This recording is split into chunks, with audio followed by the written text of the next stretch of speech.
de vários países que eu vou colocar e vai pinçar alguns para deixar um pouco mais claro e mais sólidas as explicações que a gente quer trazer. Vamos lá. Bem, primeiro sobre o sistema de saúde, é importante dizer que a saúde ela é considerada um bem inalienável, que ele não é passível de acumulação. A ideia é trabalhar a saúde numa lógica, numa perspectiva em que o capital não seja preponderante, né, e que a gente possa estar encontrando soluções que elas possam ser aplicadas a todas as populações e todas as sociedades. Infelizmente, não é isso que a gente vai ver. Nós vamos ver tipos de organizações que vão oferecer desde uma saúde universal gratuita a toda a sua população, e nós vamos ter modelos em que nós vamos ter uma participação do mercado muito forte, sendo um sistema totalmente privado para a maioria das pessoas. Então, infelizmente, a realidade é essa. Uma outra coisa, quando se fala de sistema de saúde, de respeito em que eles são comparados com sistemas chaves para um progresso global. Como que se pode pensar em crescimento se nós não tivermos meios e passos concatenados, estratégias delimitadas, definidas, para que se possa atingir um nível de saúde que seja satisfatório? Não existe crescimento e desenvolvimento sem saúde. E, por fim, ele não é visto como um meio, apenas como uma estratégia qualquer, ou melhor dizendo, uma consequência do desenvolvimento, mas sim um meio de se chegar até ele. Eu preciso ter saúde, um povo saudável, para que a gente possa ser um país desenvolvido. Então, os sistemas eles envolvem desde requisitos básicos de proteção social, passando pela divisão de informações para que as pessoas possam cuidar da sua própria saúde, e de regras, de fluxos e de mecanismos para descoberta de agravos, cuidado desses agravos e garantia de um estado de saúde. Então, o sistema de saúde, eles visam responder demandas da sociedade, só assim tem sentido. Então, eu preciso detectar essas demandas, visualizar essas necessidades e organizar a minha maneira de oferta de serviços, calcular a minha capacidade instalada de forma que dê conta de responder a essas demandas. E assim, importante dizer também que cada realidade tem suas questões particulares. Como é que você pode falar da Finlândia? Como é que você pode falar da Suíça? Como é que você pode falar da Suécia, que são países extremamente pequenos comparados a estados do nosso país? Bem, sobre financiamento, é importante dizer que existem formas distintas de financiamento, né? A principal delas termina sendo o recolhimento de impostos, né? Mas outras contribuições, que diz respeito também a doações, empréstimos internacionais, recursos de empresas estatais, tudo isso são recursos que eles podem compor o produto interno bruto de um país, e eles, no final, uma fatia dessas riquezas, elas vão compor o orçamento da saúde. Em geral, o que a gente vê é uma participação no Brasil de todos, né? Nós temos uma participação de estados, municípios e do governo federal nessa questão do financiamento.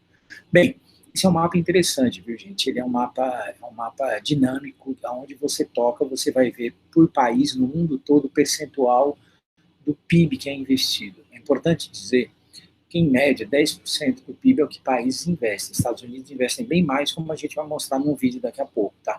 O Brasil investe algo em torno de 5, 6%, que é muito pouco para cuidar da saúde de 200 milhões de habitantes e com tanta diversidade como nós temos aqui. Quando se fala de sistema, você também precisa avaliar esses sistemas, ver se ele está sendo resolutivo. E quando você fala em avaliação, você precisa calcular recursos. Que recursos são esses? São recursos humanos, são recursos materiais, são recursos econômicos. É preciso que se avalie, que se meça em que sentido, em que medida, melhor dizendo, tudo que está sendo utilizado está sendo suficiente para a manutenção desse sistema. Uma outra coisa que se avalia diz respeito à prestação do próprio serviço, né?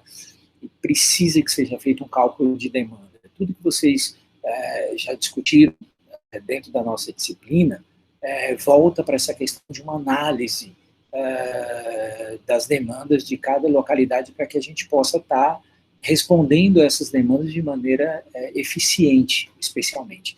E no que diz respeito às condições de saúde, né? Determinantes, condicionantes da saúde, eles variam de estado para estado, de região para região, e é algo que a gente precisa ter muito claro. Então, não posso ter, por exemplo, um secretário de saúde típico, um secretário de saúde que tem o mesmo tipo de perfil e que possa ser modelo para ser trabalhado a partir da sua expertise, dos seus conhecimentos em qualquer lugar do país. Não existe isso, porque cada localidade vai ter suas peculiaridades. Então, assim, melhor sistema do mundo não tem.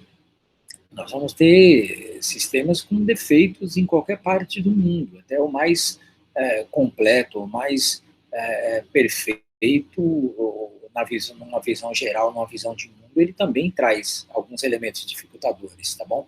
Bem, existem dois tipos de saúde praticada nesse momento, uma saúde pública e uma saúde suplementar. A saúde pública, ela se coloca numa lógica em que o Estado assume essa responsabilidade e ele é financiado especialmente através de impostos, tá bom? E quando você fala desse tipo de sistema, o que imediatamente vem à nossa cabeça, a gente vai estar falando do Reino Unido, a gente vai estar falando do Canadá, Dinamarca, Suécia, Espanha, França, Portugal e Cuba, além do Brasil. Quando se fala de sistema suplementar, nós estamos falando de pagamentos diretos, né? De contratação de serviços, nós estamos falando de cooperativas médicas, estamos falando, por exemplo, do modelo norte-americano, tá bom? Bem, e aí o Brasil ele tem desafios imensos quando ele opta por trabalhar com saúde pública. São 27 unidades da federação, mais de 210 milhões de habitantes. Nós temos aproximadamente 415 regiões de saúde, quase 5.570 municípios, né? Uma dimensão territorial extremamente grande, repetindo, né? Com muita diversidade. Algo em torno de 42 mil unidades básicas de saúde e outras 35 mil unidades, equipes, estratégias de saúde da família. Bem, e isso tudo para dar conta de 75% da nossa população. Aproximadamente 75% da população brasileira é SUS dependente. Isso é um desafio muito grande. A nossa capacidade instalada é imensa, mas ela ainda não é apta, não está apta para dar conta de uma necessidade, de uma fatia, de uma parcela tão grande da nossa população. Gente, e aí quando você fala em termos de investimento, e aí falando não mais em percentual, mas em valores, algo em torno de 100 bilhões são investidos no que é público, e algo em torno de 90 bilhões é investido na saúde suplementar. Só, e aí a gente tem uma diferença muito pouca, né? Só que a saúde pública é voltada para 75% da população, enquanto a saúde suplementar é voltada para 25%. E isso não é nem um pouco justo. Agora nós vamos trazer para vocês a realidade de alguns países específicos, né?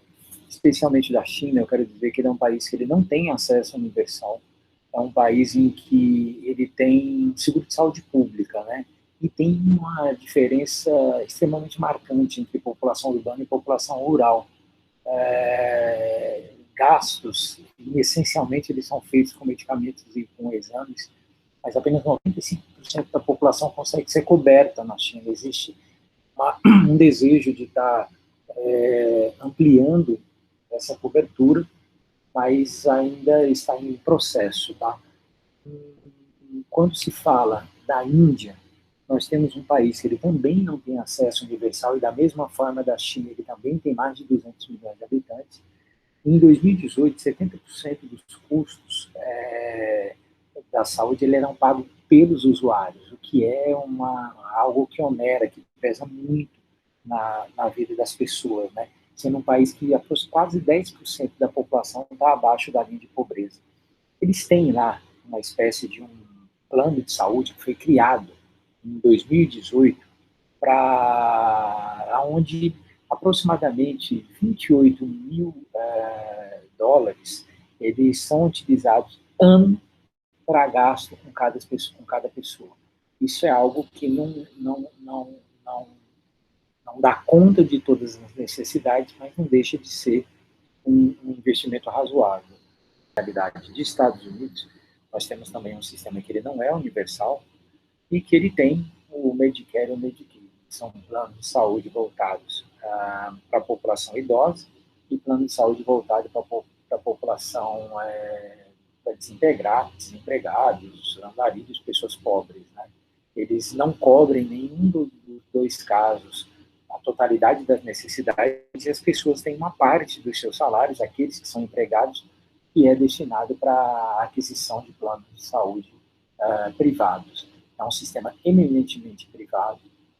A sociedade americana ela não considera, ela não realiza a possibilidade de subsídio para apoio, para que boa parte da população possa ter plano de saúde, porque eles são contra qualquer coisa que se aproxime de um capitalismo, de um socialismo, desculpa, uma sociedade extremamente capitalista. Quando se fala da Indonésia, a Indonésia, em 2014, foi feita uma espécie de uma cesta básica, de uma espécie de um seguro, né, que oferecia uma cesta básica para a população e, assim, os produtos e os insumos, necessidades, serviços, medicamentos mais complexos, eles teriam que ser pagos. Quando você fala do Paquistão, o Paquistão ele é um 58% da população não tem acesso à saúde no Paquistão. Isso varia muito de região para região, o tipo de saúde que é ofertada lá, mas em 2015 foi criado um programa para tentar, voltado para pessoas abaixo da linha de pobreza, para que custos de saúde básicos fossem destinados a essa população, especialmente custos para emergências e para cuidados ligados à gestação e à maternidade. Também existe um cuidado especial com 3 doenças específicas. É interessante, isso é uma particularidade do Paquistão, que é diabetes, câncer e AIDS. Quando se fala de Cuba, ele, a partir da Revolução lá de 1959, ele fez um desenho voltado e muito centrado na figura do médico da família, com policlínicas, com cuidados ambulatoriais especializados muito próximos, criando uma relação muito próxima à atenção básica e à atenção primária e à atenção secundária, e ele também tem uma ligação razoável com hospitais gerais e hospitais de grande porte. É um serviço gratuito, eminentemente gratuito e universal, tem essa ligação entre rede primária, secundária e terciária, e ele tem uma estrutura totalmente territorializada, muito semelhante à nossa. No Reino Unido ele teve, a partir da Segunda Grande Guerra, desenvolveu um modelo que é considerado um dos modelos mais evoluídos do mundo, né? Mas ele também traz alguns problemas. Os seus hospitais, as suas empresas, elas são públicas, diferente do Canadá. E no Canadá você tem serviços profissionais privados, mas no Reino Unido se tem são seguros públicos que são oferecidos para boa parte da população, mas existe um segmento privado que tem acesso mais rápido a serviço que contrata esse serviço privado. Quando se fala da Alemanha, na Alemanha existem também seguros sem fins lucrativos e seguro privado. A população ela termina contratando e ela tem acesso a um que é considerado um dos melhores sistemas de saúde do mundo.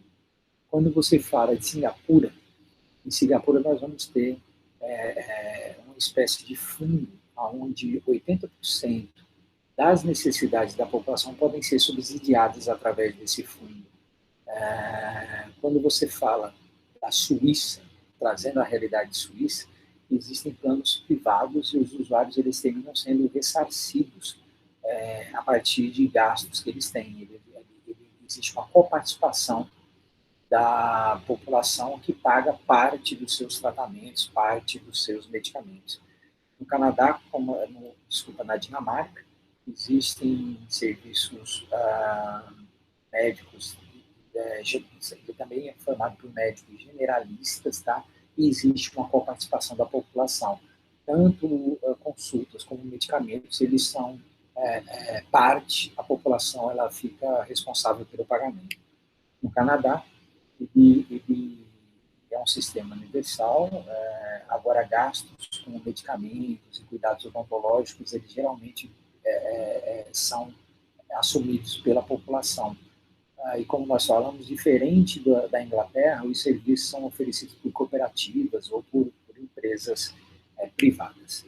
Na América Latina, nós vamos ter uma realidade onde a Colômbia ela apresenta um sistema geral de seguridade social que não é universal e que também é mantido com contribuição de impostos.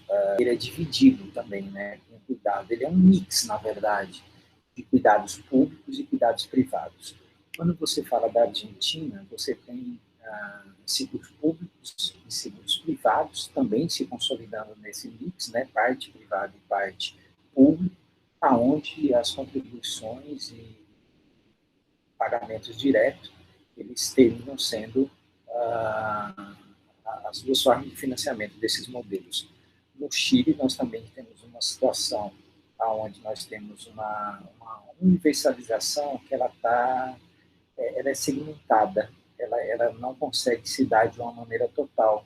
Existe ainda desigualdade, existe uma necessidade de investimento em recuperação de capacidade instalada, e ele também é um modelo que ele é mantido a partir do seu público, dos impostos, e o privado através de pagamento direto. Bem, em linhas gerais, são algumas informações de alguns modelos internacionais, e a gente vai trazer um pequeno vídeo para complementar essas informações. Falar sobre alguns sistemas de saúde no mundo e como eles se comparam com o nosso.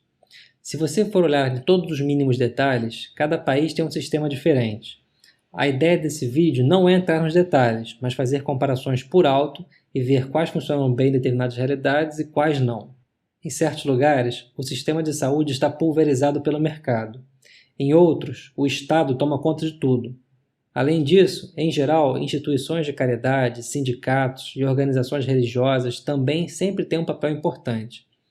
Todos têm o mesmo objetivo, promover a saúde dos cidadãos, de acordo com as expectativas deles e com um mecanismo de financiamento sustentável. Essa questão do financiamento é, talvez, a mais polêmica. Em geral, vemos 5 formas de financiar serviços de saúde: impostos e taxas, contribuições sociais feitas pelos empregadores, seguros e planos de saúde particulares, desembolsos dos próprios pacientes, doações, estruturas de caridade ou serviço voluntariado. Boa parte dos países usa mais de uma dessas opções. Sistemas de saúde custam muito dinheiro. Países desenvolvidos gastam no mínimo algo em torno de 10% do seu PIB com saúde. Os Estados Unidos gastam 17%. O gasto por pessoa lá, também um dos mais altos do mundo, é de mais de $9.000. Só para você ter uma noção, o Brasil gasta cerca de $1.000 per capita. Com tantos gastos envolvidos, muitos provedores de seguro-saúde restringem os benefícios, e isso vale tanto para os particulares quanto para os públicos. Por exemplo, alguns planos de saúde exigem coparticipações nos pagamentos, oferecem apenas cobertura parcial e podem se negar a aceitar pacientes que possuem doenças pré-existentes. No ano 2000, a Organização Mundial da Saúde publicou um estudo que buscava realizar comparações objetivas entre os sistemas de saúde de 191 países. O julgamento foi feito com base em critérios como nível de saúde geral da população, velocidade do atendimento e equilíbrio do orçamento. O ranking final é esse aqui. A França ficou na primeira posição, depois Itália e assim por diante. Para matar sua curiosidade, o Brasil ficou em 125º. Esse estudo foi o primeiro, em grande escala, a tentar avaliar objetivamente, mas como todo ranking, há críticas quanto à escolha dos indicadores que deram a posição aos países. Outras instituições também fizeram comparações desse tipo, em escala menor. O link para cada uma delas está na descrição do vídeo, caso você tenha curiosidade. Mas o meu objetivo aqui é explicar, com exemplos, as diferentes formas de se estruturar um sistema de saúde, começando por nós, aqui no Brasil. A Constituição de 88 trouxe grandes avanços, com a criação de um sistema de saúde público gratuito para todos, popularmente conhecido como SUS. Lá está escrito o seguinte, na íntegra: a saúde é direito de todos e dever do Estado, garantido mediante políticas sociais e econômicas que visem a redução do risco de doença e de outros agravos e ao acesso universal e igualitário às ações e serviços para a sua promoção, proteção e recuperação. Desde a implantação do SUS, os indicadores de saúde do Brasil melhoraram significativamente. Hoje em dia, a taxa de mortalidade infantil é muito menor do que a de 88. A expectativa de vida também deu um salto de 66 anos para 74, por exemplo. Não estou querendo dizer que essas melhorias são necessariamente causadas unicamente pelo SUS, e também não adianta olhar só esses números. Sabemos que a situação atual não é satisfatória e que eles não refletem a desigualdade da população brasileira. Volta e meia vemos notícias sobre corrupção e descaso no sistema público de saúde. Um exemplo absurdo desse descaso é o Hospital Universitário do FRJ. Metade do enorme prédio ficou abandonada durante tantos anos que acabou tendo problemas estruturais e teve que ser implodida. O SUS funciona da seguinte forma: a conta é sempre dividida entre o governo federal, estadual e os municípios. O dinheiro é obtido principalmente através de impostos. Aqui no Brasil, existem tanto hospitais públicos quanto privados. O SUS é, em teoria, um sistema de saúde universal muito bom. Os princípios são similares aos que alguns países como a Finlândia aplicam com sucesso. Uma pequena diferença é que a Finlândia inteira tem menos habitantes do que somente a cidade do Rio de Janeiro. Além disso, a desigualdade social e os níveis de corrupção lá também são muito menores que os nossos. Nós temos apenas cerca de 2 leitos hospitalares para cada 1.000 pessoas, e mesmo em cidades grandes como São Paulo, pode levar meses para conseguir marcar um raio-x. Apenas 1/4 dos brasileiros não depende integralmente do SUS para cuidar da sua saúde, pois tem condições de pagar pelos médicos ou tem planos de saúde particulares, seja oferecidos pelo seu empregador ou não. Vamos ver a forma como outros 6 países organizam seus sistemas de saúde, começando pela Alemanha. Os alemães também têm um sistema de saúde universal, mas ainda assim existem 2 tipos de seguro-saúde: fundos de saúde sem fins lucrativos e seguros privados. Ter seguro-saúde é obrigatório para toda a população. Trabalhadores assalariados que ganham menos de 50.000 euros por ano são automaticamente cadastrados em um de diversos fundos de saúde, com taxas iguais para todos, sem carência e sem a possibilidade de discriminar doenças pré-existentes. Boa parte dos recursos para financiar esse sistema vem de taxas sobre os salários das pessoas, em torno de 8%, pagos tanto pelo trabalhador quanto pelo empregador. Pessoas desempregadas ou que simplesmente não podem pagar, como crianças, por exemplo, são cobertas pelo governo. Quem ganha bem pode sair dos fundos de saúde se quiser e contratar um dos seguros de saúde privados. Essa é uma característica que diferencia um pouco o sistema alemão dos demais países desenvolvidos. Apesar dos fundos serem muito bons, os privados oferecem alguns benefícios adicionais, como atendimento mais rápido, cobertura internacional e cuidados odontológicos mais sofisticados. Na Alemanha, o total de gastos com saúde por habitante é similar ao de outros países desenvolvidos da Europa. As pessoas têm uma expectativa de vida em torno de 80 anos e a taxa de mortalidade infantil é bem baixa. Nós vamos ver ao longo desse vídeo que todos os sistemas de saúde têm os seus problemas. Em muitos casos, inclusive, os mesmos problemas. Custos têm subido de forma talvez não sustentável, enquanto que alguns médicos reclamam que ganham pouco. Há também críticas com relação ao fato de todos pagarem o mesmo valor pelos fundos de saúde, independente do quanto ganham. Além disso, o fato de o sistema ser dividido, com essa possibilidade das pessoas abandonarem os fundos de doença e contratarem serviços privados, também sofre críticas. Mas ninguém pode negar que o sistema de saúde alemão funciona. A população não tem, em geral, grandes dificuldades para acesso e os tempos médios para conseguir tratamento são pequenos. Naquele ranking que eu citei agora há pouco, a World Health Organization colocou o sistema de saúde francês em primeiro lugar. Cada francês paga obrigatoriamente por seguro-saúde e por isso tem cobertura total provida pelo governo. O conceito de fundos de saúde sem fins lucrativos também existe por lá, mas ao contrário da Alemanha, eles são geridos pelo governo e as contribuições obrigatórias de cada cidadão dependem da sua renda. As pessoas podem ir ao médico que quiserem e o governo reembolsa aproximadamente 75% dos custos. Caso você tenha algo grave ou precise de tratamentos de longo prazo, a cobertura passa a ser 100%. O sistema é bem ágil. 42% dos franceses conseguem ver um médico no mesmo dia em que procuram consulta. Quem quiser também pode contratar um seguro complementar. Há planos públicos e privados para isso. Assim como por aqui, muitos empregadores oferecem esses planos complementares aos seus funcionários, como um benefício adicional. Esses planos complementares são especialmente eficazes no reembolso de prescrições oftalmológicas, medicamentos e tratamentos odontológicos. A expectativa de vida na França é de 81 anos, e assim como na Alemanha, Boa parte dos desembolsos com saúde são feitos pelo governo. Uma das críticas é, portanto, o elevado gasto governamental. Volta e meia o programa estoura o orçamento, mas a percepção da população é de que o dinheiro é bem gasto. Assim como na Alemanha, os franceses recebem serviços excelentes. Por exemplo, se você tiver uma doença séria, tipo um câncer, todos os seus custos serão cobertos pelo governo, mesmo remédios experimentais ou cirurgias. Outro exemplo bacana de lá são os programas de incentivo financeiro à realização de exames pré-natais e acompanhamento da saúde dos recém-nascidos. Já o sistema de saúde do Reino Unido é um dos poucos totalmente socializados. Lá, virtualmente todos os custos com saúde são cobertos pelo governo, que paga as contas com dinheiro oriundo da cobrança de impostos.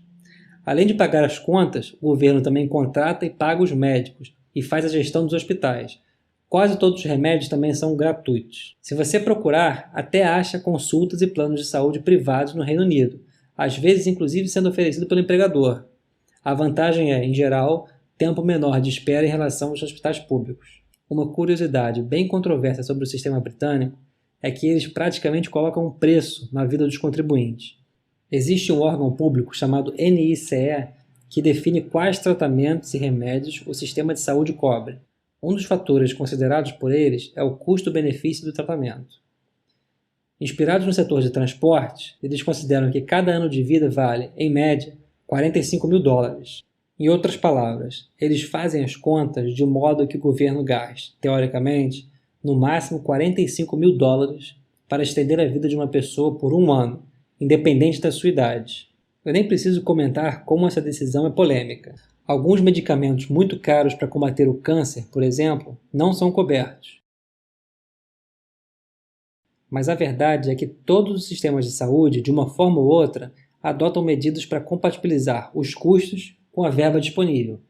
E essa é só mais uma delas. A França não reembolsa 100% dos gastos, e o Brasil não tem capacidade de ofertar saúde com a mesma qualidade para todos. E por aí vai, embora possa parecer mais cruel associar um ano de vida a um número frio como esses. No fundo, essa é mais uma medida para tentar controlar os gastos. Qualquer canadense tem acesso a serviços de saúde pagos com recursos do governo, oriundos do imposto de renda e de vendas.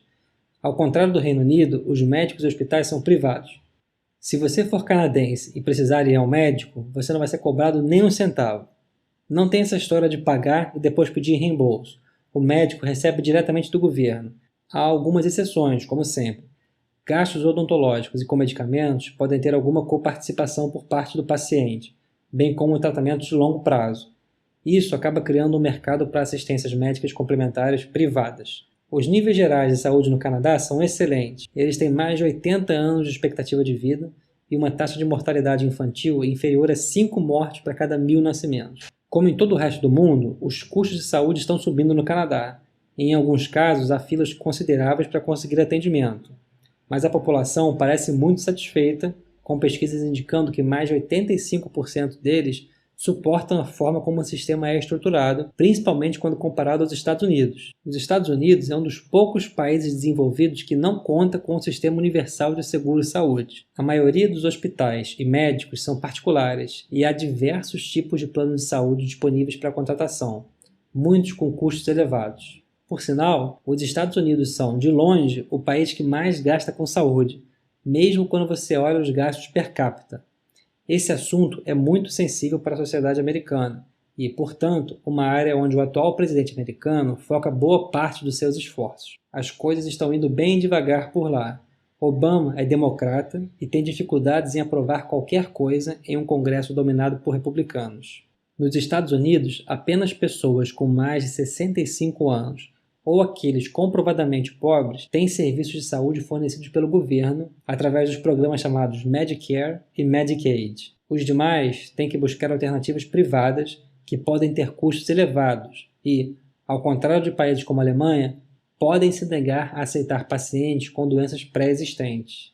Se você tiver um bom emprego, é bem provável que receba como benefício adicional um plano de saúde bem razoável, extensível para cônjuge e filhos. Mas se você for autônomo ou dono de pequenos negócios, vai ter que gastar uma boa grana com a saúde da sua família se você não puder entrar no Medicaid. O modelo americano tem desvantagens óbvias. Além do custo muito maior do que os demais países desenvolvidos, existe uma parcela significativa da população que acaba sem cobertura de saúde. Os hospitais são obrigados a aceitá-los em situações de emergência, mas a conta no final pode ser suficiente para levar as pessoas à falência.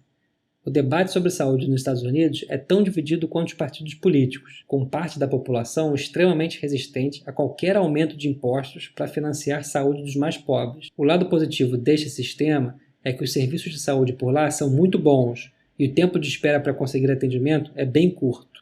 É interessante ver um pouco sobre o sistema de saúde da China, dadas as gigantes proporções do país e o quão diferente ele é. Estamos acostumados com o Brasil, um país bem grande, mas os números chineses são impressionantes até para nós. Por exemplo, a China tem quase 7 vezes mais habitantes do que o Brasil e um PIB mais de 5 vezes maior do que o nosso, e crescendo bastante, enquanto que o nosso está praticamente parado. Por outro lado, o mesmo problema que nós temos de concentração de renda e desigualdade, a China também tem, em uma escala muito maior. As 5% famílias mais ricas da China são responsáveis por aproximadamente 23% da renda, enquanto que as 5% mais pobres ficam apenas com 0,1%. Nem dá para ilustrar isso direito, é menos do que um cifrão desses. A população chinesa é claramente dividida em 2 grupos, aqueles que moram em centros urbanos e aqueles que moram em áreas rurais. A diferença entre esses grupos é absurda, e isso se reflete no sistema de saúde chinês. Saúde na China ainda tem muito que evoluir, especialmente nessas áreas rurais. Mas nos últimos 10 anos, o governo tem feito grandes mudanças no seu sistema, que estão trazendo acesso à saúde básica para boa parte da população.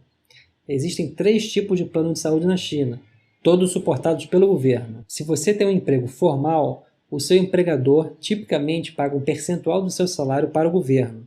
Você também paga um percentual menor, mas isso garante um plano de saúde com deduções entre $50 e $200, que cobra a maior parte do valor das consultas. Já se você mora em centros urbanos, mas não tem plano de saúde pelo emprego, existe a possibilidade de assinar um que custa menos de $80 por ano e te dá benefícios similares ao primeiro caso. Os hospitais em centros urbanos costumam ter serviços adequados e uma quantidade razoável de médicos, ao contrário das áreas rurais, onde há uma opção de terceiro plano mais barato, custando entre $20 e $30. Por mais que a cobertura seja similar, muitas vezes o serviço médico abrange apenas as necessidades básicas e para qualquer coisa mais sofisticada é necessário se deslocar para centros médicos urbanos, o que nem sempre é possível.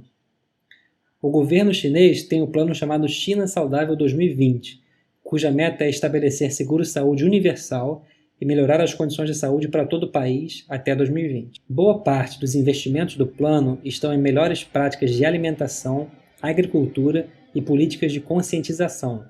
As únicas críticas a esse programa são que ele, infelizmente, tem a tendência de ser mais concentrado nos centros urbanos. Essa foi uma visão muito superficial dos sistemas de saúde de alguns países, mas a mensagem mais importante aqui é a seguinte: não existe um sistema perfeito. Nenhum deles garante sucesso. Olha o nosso SUS, por exemplo. Ele, na teoria, é bem razoável. A responsabilidade é dividida entre os níveis do governo, as regras para o orçamento são claras, existe uma mistura de hospitais públicos e privados e ainda há a opção de planos de saúde complementares para aqueles que precisam e podem pagar. Mas sabemos que, na prática, as coisas estão muito longe de serem adequadas para a maioria das pessoas. O que temos que fazer é cobrar que esse modelo seja aplicado de forma abrangente e eficiente. Nenhum sistema de saúde presta se não houver um mínimo atendimento primário perto de onde você mora. E também não existe sistema que aguente a quantidade de roubalheiras, desvios, rombos e falcatruas que vemos por aí. Espero que você tenha gostado desse vídeo. Aproveite e se inscreva no canal para ficar sabendo quando outras explicações forem postadas. É só clicar no botão aí embaixo.